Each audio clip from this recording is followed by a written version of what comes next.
joining us today for another episode of What's Your Why Wednesday. Today, I am joined by Stephanie Hodge. She is the closing director at EPM. First off, Stephanie, thank you so much for joining us today, and we're so excited to hear all about your why. All right. Most of us come into our industry by accident, but we stay in the industry because it's tied to our personal and professional why. So Stephanie, please share with us, what's your why?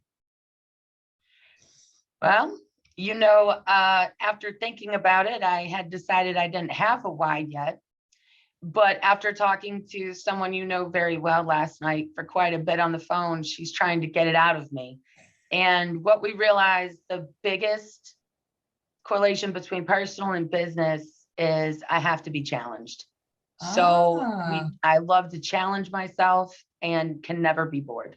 So, and she found that out by my personal life. You know, I've had all these ups and downs and school dropping out early. And the biggest thing she brought up was pool. I started playing pool recently, right, and I have connected with it. She is so smart. She says, doesn't that just sound like your work life? And I was like, yeah. So when you start at the beginning. You start at the very bottom. Everyone looks at you like, oh, she's just starting. Oh, we're going to whoop her if she doesn't even know what she's doing. So I've been playing for 1.5 years now and went from a 1, they kind of level you with numbers. And in 1.5 years, I'm a 4. So wow. I challenged myself and kept working at it. I practiced. I did lots of tournaments over the last year. And it went from something I didn't take very seriously to something I'm like diving all in. I'm going to a tournament this weekend, a women's tournament 4 hours away with $100 entry fee, because I'm challenging myself to do better. And every step that I, gain in the pool tournaments or the pool community, it just makes me feel like I'm achieving something. So I just want more. Like, I'm not stopping at a 4. I'm gonna keep going. Because it's exciting to be challenged. So then with my professional life, the whole story that you already know, and then I explained to her about starting an attorney's office, and then getting a job at a mortgage company, starting at the bottom, doing post-closing work, just, insuring. Then it moved up to closing. And then I was so determined to move up again. I wanted to learn everything. So I started learning underwriting. I started learning disclosure. I started learning all the departments. And then I became manager. Well, then I was manager, and now that wasn't enough for me either. So I started diving into more projects, learning new things. And now I'm a director, and I'm not done here either. So I'm not done in my professional life, and I'm not done in pool. I just keep looking forward and wanting to go up and achieving more, because if I don't, that's when I left and went to EPM. I was bored. I was so bored. I'm like, I'm not being challenged anymore. So I left. If pool gets to the point where I'm like, if I didn't get any better, I would have quit. Because if you're not getting better at something, what's the point in doing it?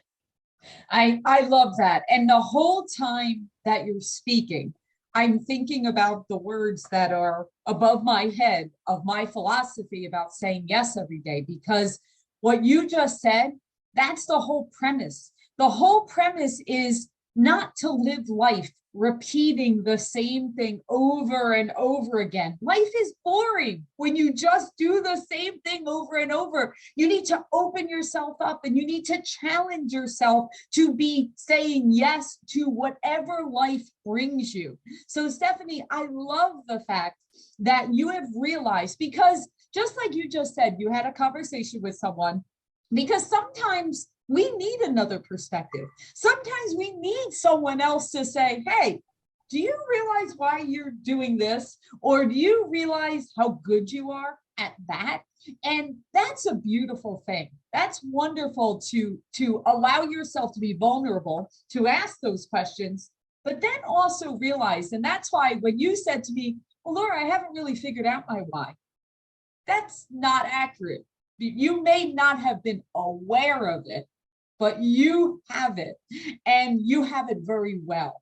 And I congratulate you for continuing. Pool isn't the end. you'll master pool and then you'll move on to the next thing and then you'll master that and then the next thing. And whether it's professional or in business, you will continue to move forward. And that is phenomenal. All right. So thank you. That was great. Next question. And this is my favorite question, because I love our industry and I love how many people we affect, in a positive way. And I really get a joy out of hearing people share a story about when they realize how much of a difference they make, whether it's the lives of a team member, the lives of a client, the lives of a family they work directly with. Tell me a story of when you realize that impact that you have on others. I don't think there's a specific story that made me realize it, but I know that, and I've talked to you about this, about the hardships I've had in the mortgage business with my managers or my direct, leaders and stuff. So it kind of goes with your next question, so I'm not going to skip to it. Yeah, don't skip. But when I learned everything I did, we had a team at my last job and I had a bad attitude. Like, I don't know, maybe I just hadn't grown up enough yet. But when I saw one of my employees start treating other people the way I was treating other people, you don't see it when you do it, but you see it when someone else does it. So I took her out to lunch and I started discussing with her, hey, we're a lot alike. We've known each other for years. And I just want to thank you and it was funny, I actually thanked her for treating this person the way she did, because it made me realize who I was and what I've been doing.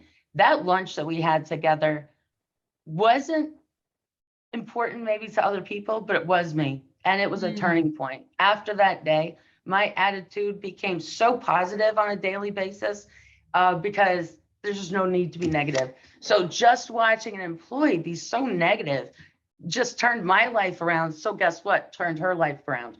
Wow. We ended up, we're still best friends today. So I think that watching and realizing how I was treating people and then changing also helped my employees then and current employees, because they'll never have to have, negative attitudes, right? I just promote positivity with whatever group I'm working in. And I owe it all to just that one day. It's very weird that you could pinpoint. Wow. Isn't that something? Like who knew I was that rude or negative? Like little short answers on an email. Right. Watching someone else do it, I will never write a no, yeah. Right. Why are you doing that? Why would you say? I would never write an email like that before. But if I could just print all the emails I did prior to then, I probably would be seeing some things I'd be ashamed of. So I'm really thankful for that one moment, and I'll always remember it. So let me ask you a follow-up question to that. So what do you give as a piece of advice to others? Because and who knows how the stars aligned that day, that it kind of clicked with you and you made that pivotal change. Sometimes, like what you said, sometimes we don't see it because it's who we are and it's the way we've been doing it over and over again. And even if someone tells us, we kind of say, nope, I'm not doing that. Nope, that's not me. You must be speaking about someone else. So how do you make yourself that self-aware, or what's the recommendation there? Well, after that, I know I just said promote positivity, but when I meet people, I literally have a conversation with them about what I had used to do and how I see a lot of myself in them, because I really want to help them. I mean, we just had another person, all caps, not even a week ago. And I had a meeting with her and I said, look, I know what you're going through. Like, I get frustrated too, but you have to think that other person is going through something. So you just did all caps and you have no clue what that person might be going through that day. You could have just made that person quit her job. You do not need to be responsible for making other people feel a certain way just because you're frustrated. So you have to make sure that if you're frustrated, I got that backspace method I teach people, type out the email, backspace it, or send your email to yourself, to your personal email. So I have little things I tell people all the time on how to be more positive and not try and, shove your feelings onto other people in the mortgage business. That is not the right place to do it. It is so true. I mean, I literally had the exact conversation with someone yesterday where I said, You need to read your email back. Like stop, read it, like, and think of the tone of how that is as you're reading it. And like you said, maybe you need to delete some sections, or maybe you need to start again, but take a moment to reread it before you hit that send button, because like you said, you can't take it back. Once it's out there, it's out there. And we know our industry certainly is full of emotion and full of stress. And we certainly can appreciate how each other is feeling. So you do have to take that extra time. I love it. Self-reflection, that emailing to yourself, just so you Yeah. know, is not actually a bad idea. When you receive your own email, and it sounds like that, that's a really quick learner for some people once they actually receive their own email and read it. Because you got to think about all those people reading that stuff. You do not need to do that. So I completely stopped that years ago, and I love it. I can't believe things I would write back in the day.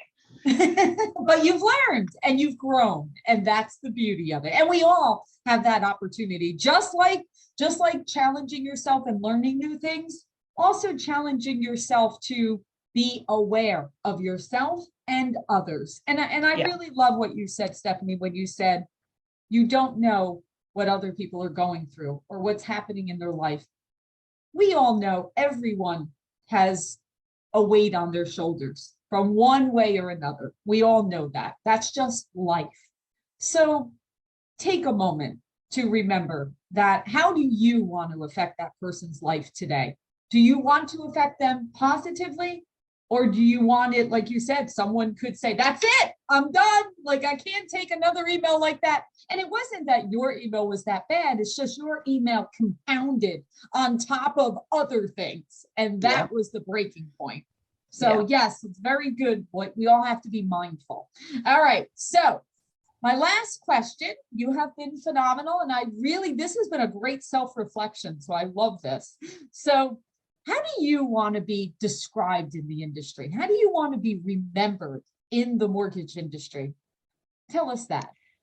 So it's kind of a two-part, because I know my real answer is a teacher. Like, that's the industry legacy kind of thing. Like, oh, do you remember Stephanie? Oh, she was the one, how'd you learn that? Oh, it was Stephanie. Oh, where'd y'all learn that? Stephanie. Like, I want to make sure that anything I know, I spread that knowledge to everybody. I learn with people, like, I don't want to be just teaching. I love learning new things with people, but I really like the fact that I like to teach people too. And I want, the second part kind of goes with this, is that I always said I was never going to be like any manager that I've ever had growing up.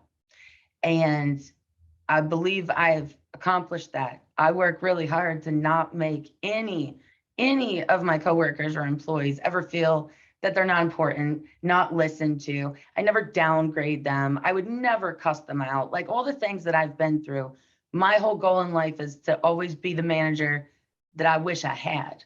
Right. So having conversations with people, that I manage, to hear them say, like, truthfully, like, you could tell that they respect me, and we talk all the time, like, anyone I've ever managed, I can remember every single name. I can remember their kids' names, what their interests are. And I listen to everything they say, because when you're an employee and you're talking to a manager, you know how good it feels for them to listen to you, not make you feel like you're stupid, and actually value what you say. So not only do I want to teach people, I wish I could, like, people that are under me right now that want to be managers, I want to teach them, this is the kind of manager you need to be. Don't be like someone else just because that'll get you farther. Like, you don't need to be cutthroat and rude and all those things to get somewhere. Look, I'm very nice. When I keep saying that positive thing, like, people hate it, like, promote positivity, I really do it. So just work on it and make sure people respect you and know that you're a genuine person, because that's the way you should manage. I agree. And you said something very important there. Through our careers, you're correct. You will have some people that did things the wrong way. And if you're blessed and lucky, you will come across the manager and a leader that you really respect and treat you very well. Both of those will teach you something, whether it's the bad one or the really great one. And you should always learn from every experience. Even a bad one teaches you a lesson. It teaches you how not to be. It teaches you how much you value the importance of someone appreciating you or someone caring and guiding you. So absolutely, we learn from both sides. And I love that. Again, that's self-awareness and self-reflection, because you have to continually be scanning and looking for that and then taking it and applying it to yourself. So great job. And Stephanie, I can tell you've come through a metamorphosis, so to speak, right? It almost seems like you've gone through this change and you've really learned and are self-aware. And congratulations, because there's people that never go through that in their life. So that is phenomenal. All right. Well, you have been amazing. We truly appreciate you sharing your why and all of your insights with us. And we wish you all the best always. Thank you so much.